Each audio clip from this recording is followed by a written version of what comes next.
I would say it's working in some states, not working in some other places. The reason is, even if a policy is brought in, big project is identified, land acquisition is a major issue which the state government has got to cooperate. Wherever the state and central governments are aligned, I'm using the word aligned, I didn't say by the same party or anything, they're aligned, things are moving faster. But otherwise, there is a major opposition for it, because whatever is done in a democracy, there will be a lot more objection by the society at large in terms of any developmental activity which will have land to be taken, because we don't have too much of land available as a country, 2.5% of the global land or 17% of the global population. So land is a premium over here. So there, unless this is there, it can't happen. Move ahead, number one.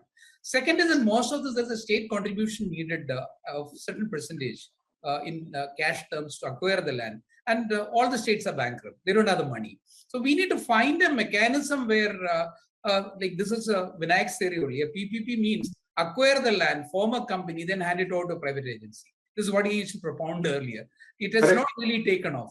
Unless we come to that level, implementation normally we mistake in terms of when you start constructing. Construction, once it starts, other than for the road, whether they do all of the projects happen maybe with a delay of maybe 10 to 15% of the time.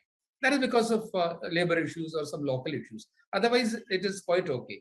And I need to be admitting another thing, that the mechanisms, mechanization of the entire construction portion in India is catching up at a faster rate, which didn't happen for 2 decades post our industrialization starting in 2000 onwards. Currently, I can see right from whether ordinary construction or road construction, we are adopting globally accepted better mechanisms. That is why we are able to do things faster, and engineering-wise advancements are substantially higher. So their implementation times will only come down going forward.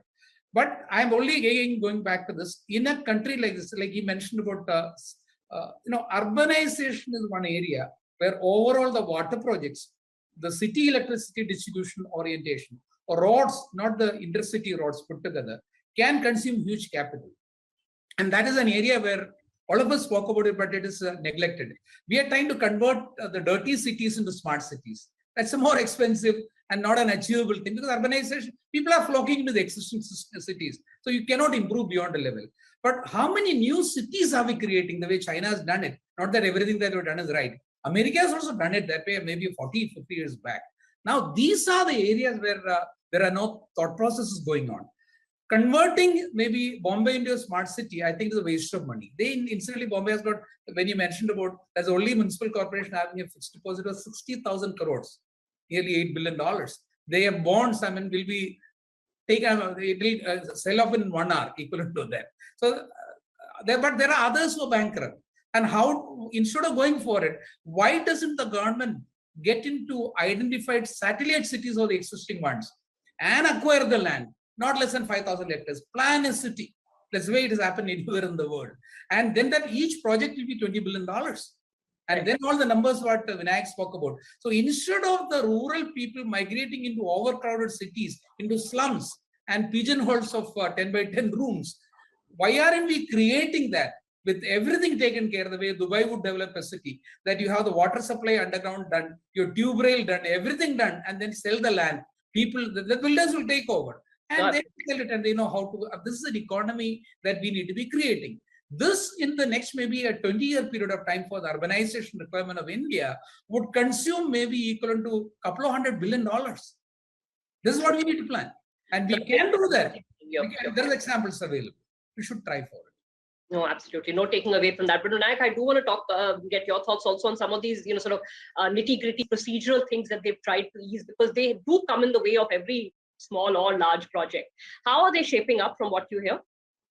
Look, there are 3 very strong policy interventions that have happened in the last few months.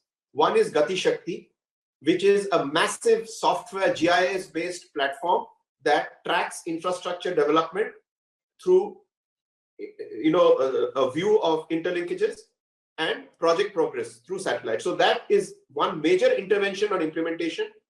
The second is the 29th October circular on public procurement, where they've started dismantling the L1 Raj and have talked about honoring arbitration awards and paying up in time and timely payments. It has attacked all three. It's a great relief. The 29th October circular came as a kind of a minor miraculous shock to the private sector to say that it has now been incorporated in the GFR, General Financial Rules of the Union of India. So any violation of that will attract CAG, CVC, criticism for the concerned government officer. So it's a very big step. And the third is the beta testing of the NSWS, National Single Window System. So as you can see, across these three, there are three very major interventions to ease execution and related pressures. But what Uni said about plug and play is a point that we've been making, saying that the way to do big projects is for the state to use the plug and play model, which was used by in the two ultra mega power projects. State, the bureaucracy has to buy 100% land, get all the sovereign permissions in place, and then hand it over to the private sector, who will be only too happy. But the bureaucracy is very happy to just take the monkey and put it on the back of the private sector, saying you acquire the land, you get the permissions. And this we have strongly resisted from the private sector, saying that is not our job. Okay, so plug and play, the point that Uni is made is of significant importance for bigger projects. And I want to make another small point because we are close to the budget. And I've had the privilege of sharing this thought with some of the mandarins in finance ministry. Is the 28% GST on cement.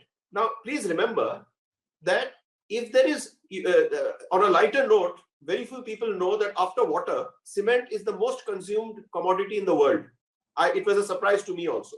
61% of cement is consumed by individuals and institutions who do not have access to input tax credit. Okay, so a 28% taxation hit on what is clearly a very Aam Aadmi commodity, which is used to create demand, whether it is a village pond or a water harvesting or a primary school compound to somebody making a pakka house. This is as Aam Aadmi a commodity as you can get. And on the other side, it is a single biggest commodity for large infrastructure projects to bring their cost down. From both the angles, we have strongly requested the budget to take a point of view, although it's a matter of the GST Council and not the budget. Still, the budget can take a policy view on a long-term view as to whether cement should be taxed at 28% GST or not. I mean, it is a sin tax on what? But let me rest my case.